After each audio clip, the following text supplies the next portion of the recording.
2014 ஆகட்டும் 2019 தேர்தலாகட்டும் இதெல்லாம் பார்த்தீங்கன்னா பாஜக கூட்டணியில் இருந்த நிதிஷ்குமார் அந்த கூட்டணியிலேருந்து வெளியேறினார். அதே போல் சந்திரபாபு நாயுடு அந்த கூட்டணியிலேருந்து வெளியேறினார். அதே போல் 2020 விவசாய சட்டத்தை எதிர்த்து அந்த கூட்டணியில் இருந்த அகாலிதளம் விலகினாங்க. இப்படி பல்வேறு கட்சிகள் பாஜக கூட்டணியிலேருந்து விலகினாலும் கூட எங்கள் ஆட்சிக்கு எதுவுமே நடக்காது, போனதுன்னா போய்க்குங்க அப்படின்னு சொல்லி ரொம்பவுமே திமிராக இருந்த மோடியோட நிலைமை இன்னைக்கு எப்படி இருக்குது தெரியுமா?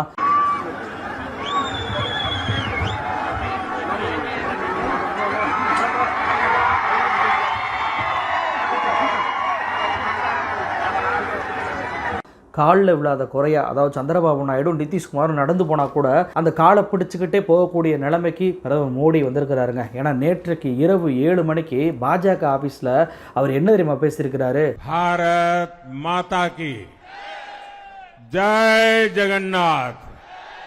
இந்த வீடியோவை நீங்கள் பார்த்தீங்கன்னாவே தெரியும் அவருடைய முகம் எந்த அளவுக்கு வாடி போயிருக்கு அப்படின்னு சொல்லி. அந்த வீடியோவில் அவர் என்ன பேசுகிறாருன்னா, 2014 2019 எங்களுக்கு மக்கள் வாக்களித்தாங்க, இன்னைக்கு 2024 என்டிஏ மீது நம்பிக்கை வச்சு வாக்களிச்சிருக்கிறாங்க. நல்லா கவனிங்க, என்டிஏ மீது நம்பிக்கை, பாஜகன்னு சொல்லலை. அப்போ என்டிஏன்னு சொல்லக்கூடிய அளவுக்கு பிரதமர் மோடிக்குடைய நிலைமை இன்னைக்கு ஆயிருக்கு. அது மட்டும் கிடையாது, ஆந்திராவில் சந்திரபாபு நாயுடு தலைமையிலும் பீகாரில் நிதிஷ்குமார் தலைமையிலும் என்டிஏ கூட்டணி இன்னைக்கு மிகப்பெரிய வெற்றியை பெற்றிருக்கு அப்படின்னு சொல்லி இன்னைக்கு நிதிஷ்குமாரையும் சந்திரபாபு நாயுடு புகழக்கூடிய நிலைக்கு தள்ளப்பட்டிருக்கிறாரு பிரதமர் மோடி. இதே மோடி தான் இந்த பீகாரில் பிரச்சாரம் நடக்கும்போது நிதிஷ்குமார் எப்படி நடத்தினாரு?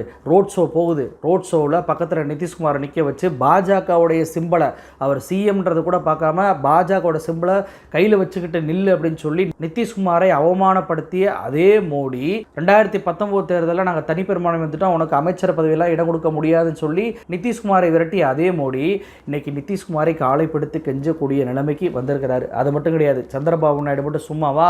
2018 சந்திரபாபு நாயுடு பாஜக கூட்டணியிலேருந்து வெளியேறாரு. அப்போ இந்த பிரதமர் மோடி ஆந்திராவில் இருக்கக்கூடிய குண்டூரில் போய் பேசுகிறாரு. என்ன பேசுகிறாரு? இந்த நாயுடு யார் தெரியுமாங்க? தன்னுடைய சொந்த மாமனார், அதாவது என்டிஆரையே முதுகுல குத்தனவர். இவர் ஒரு கட்சியிலேருந்து இன்னொரு கட்சி தாவறதுல சீனியரு. தன்னுடைய மகனுடைய ஃபியூச்சர் மட்டும்தான் அவளுக்கு முக்கியம். ஆந்திராவோட காசெல்லாம் எடுத்து தன்னுடைய குடும்பத்துக்கு செலவு பண்ணிட்டு இருக்கிறாரு. இவர் என்னுடைய முதுகுலும் இப்போ குத்திட்டாரு அப்படின்னு சொல்லி ரொம்பவுமே மோசமாக சந்திரபாபு நாயுடு பேசியவர் அதே மோடி இன்னைக்கு சந்திரபாபு நாயுடு ஜூன் 9 பதவியேற்க போறாரு. அந்த பதவியேற்புல கூட நான் கலந்துக்கிறேன் அப்படின்னு சொல்ற அளவுக்கு இறங்கி போகக்கூடிய சூழ்நிலை இன்னைக்கு மோடிக்கு வந்திருக்கு.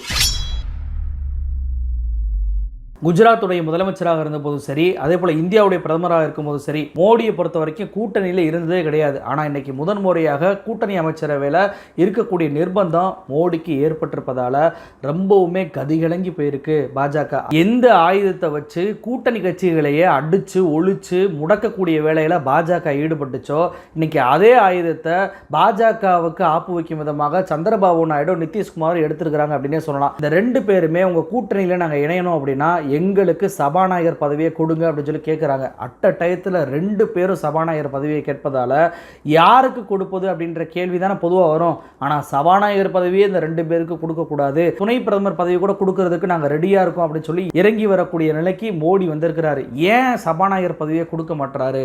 அப்படி அந்த சபாநாயகர் பதவினால என்ன வரப்போகுது அப்படின்னு சொல்லி கேட்குறீங்களா? சபாநாயகர் பதவியை பொறுத்த வரைக்கும் ஆன்டி டிஃபெக்ஷன் லா, இந்த லாவை பயன்படுத்தக்கூடிய அதிகாரம் கிடைக்கும். ஏன்னா சுப்ரீம் கோர்ட்டுக்கே இந்த டிஃபெக்ஷன் லாவை பயன்படுத்தக்கூடிய அதிகாரம் என்பது கிடையாது. சமீபத்தில் ஏக்நாத் சிண்டேவும் அவருடைய எம்எல்ஏக்களும் உத்தவ் தாக்கரே அரசிலிருந்து விலகிய போது அப்போது அங்கே சபாநாயகராக இருந்த ராகுல் நர்வேக்கர் அவர் ஏக்நாத் சிண்டேவையும் அவருடைய எம்எல்ஏவையும் தகுதி நீக்கம் பண்ண மாட்டேன்ட்டார். இந்த தகுதி நீக்கம் பண்ணாதனால உத்தவ் தாக்கரேயோட அரசே அன்னைக்கு கவலக்கூடிய நிலைமைக்கு வந்துச்சு. அப்போது இந்த ஆன்டி டிஃபெக்ஷன் லாவை பயன்படுத்தக்கூடிய அதிகாரம் என்பது சபாநாயகருக்கு மட்டுமே இருப்பதால் அந்த சபாநாயகர் பதவியை நம்ம எடுத்துட்டோம் அப்படின்னா ஃபியூச்சரில் நம்ம கட்சியை உடைச்சு அல்லது எம்பிக்களை விலக்கி வாங்கக்கூடிய எந்த வேலையுமே பாஜகவால் செய்ய முடியாது. அப்படி செஞ்சுட்டாங்க அப்படின்னா சபாநாயகர் அதிகாரத்தை பயன்படுத்தி அவங்கள ஈஸியாக தகுதி நீக்கம் பண்ணிடலாம், அவங்கள ஒரு குரூப்பாக செயல்பட வைக்க முடியாமல் ஆக்கிடலாம், நம்ம கட்சியை பாதுகாத்துக்கிறலாம் அப்படின்ற பிளான் பண்ணி தான் 2 கட்சியுமே சபாநாயகர் பதவியை இன்னைக்கு குறி வச்சு கேட்குறாங்க. அதாவது நேற்றைய வீடியோவில் கூட எல்லோருமே என்ன சொன்னாங்க அப்படின்னா, மோடியும் அமித்ஷாவும் பணத்தை இறைச்சி எல்லா எம்பிக்களையும் விலக்கி வாங்கிடுவாங்க, நாயுடுவோட கட்சியையும் நிதிஷ்குமார் கட்சியும் உடைச்சிருவாங்க, அவங்களுக்கு தேவையான மெஜாரிட்டி அடைஞ்சிருவாங்கன்னு சொன்னாங்க. ஆனால் அப்படி செய்ய முடியாத அளவுக்கு இன்னைக்கு சபாநாயகர் பதவியை ரெண்டு கட்சியுமே போட்டி போட்டு கேட்டிருப்பதால விழிவிதுங்கி போயிருக்கிறது பாஜக. அது மட்டும் கிடையாதுங்க, நம்பிக்கையில்லா தீர்மானம் இருக்கு தெரியுமா? இந்த நம்பிக்கையில்லா தீர்மானத்தில் சபாநாயகர் பதவி தான் அதிகமான ரோல் பிளே பண்ணும். அப்போ நம்பிக்கையில்லா தீர்மானம் வரும்போது திடீர்னு சந்திரபாபு நாயுடுவோட கட்சியோ அல்லது நிதிஷ்குமார் கட்சியோ இந்தியா கூட்டணிக்கு ஆதரவாக போகிறாங்கன்னு வச்சுக்கோங்களேன்.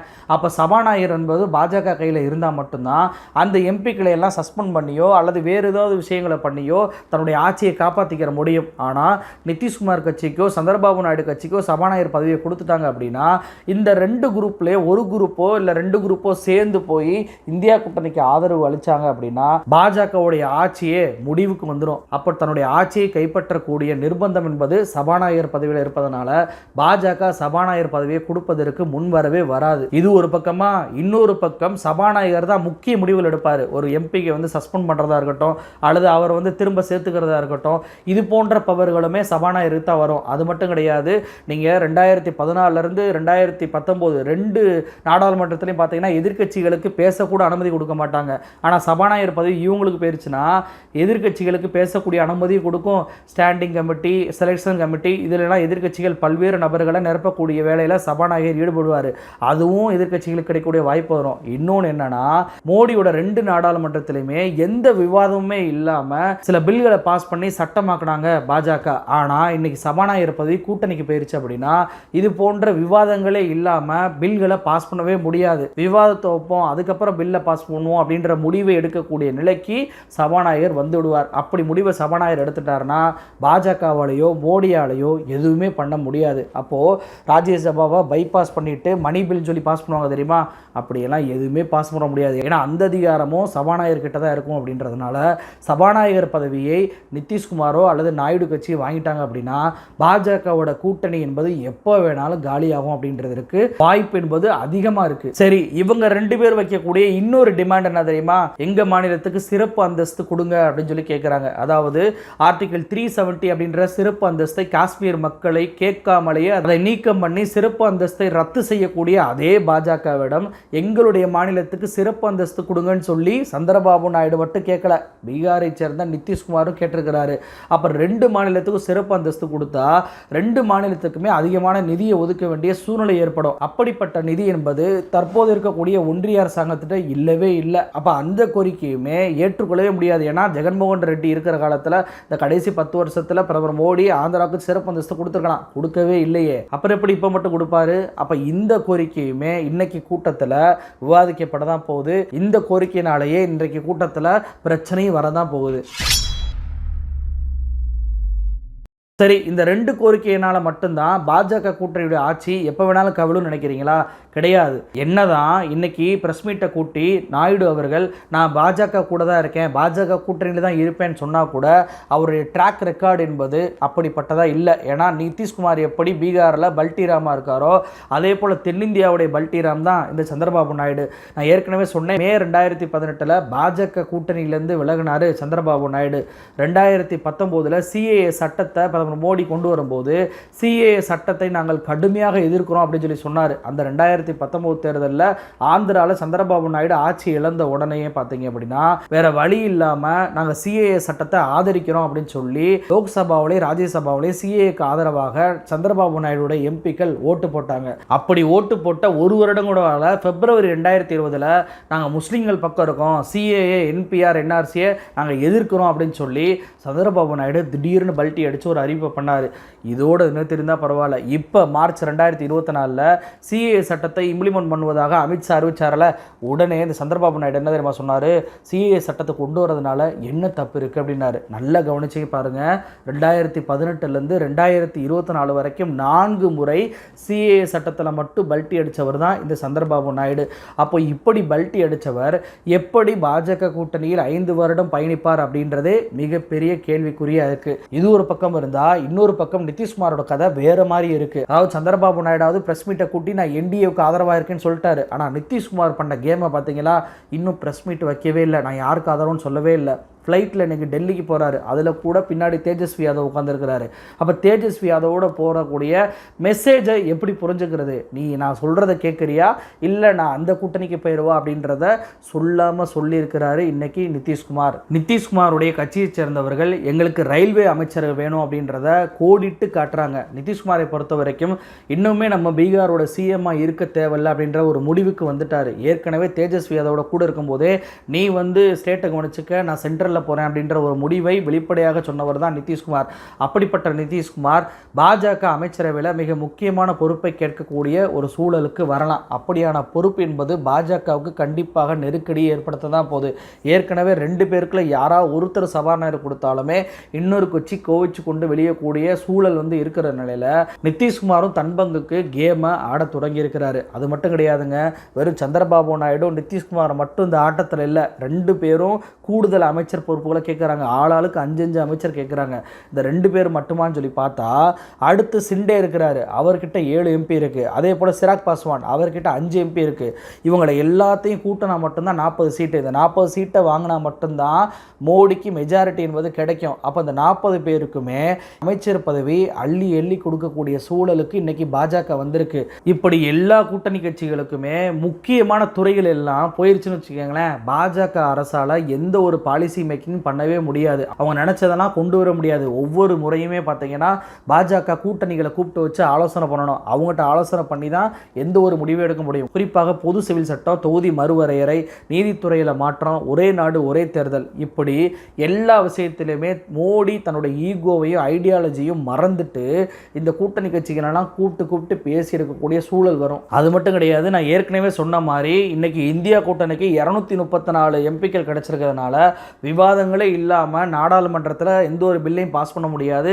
செலெக்ஷன் கமிட்டி, ஸ்டாண்டிங் கமிட்டின்ற எல்லா பதவியிலுமே எதிர்க்கட்சிகள் நிரம்புவாங்க. அப்படி நிரம்பும் போது பாஜகவால் எந்த ஒரு திட்டத்தையுமே சுதந்திரமாக செயல்படுத்த முடியாது. அது மட்டும் கிடையாது, சபாநாயகர் பதவியை எப்படி 2 பேர் கேட்குறாங்க, அதே போல் துணை சபாநாயகர் பதவியை எதிர்க்கட்சிக்கு கொடுத்தே ஆகணும். அதான் மரபு.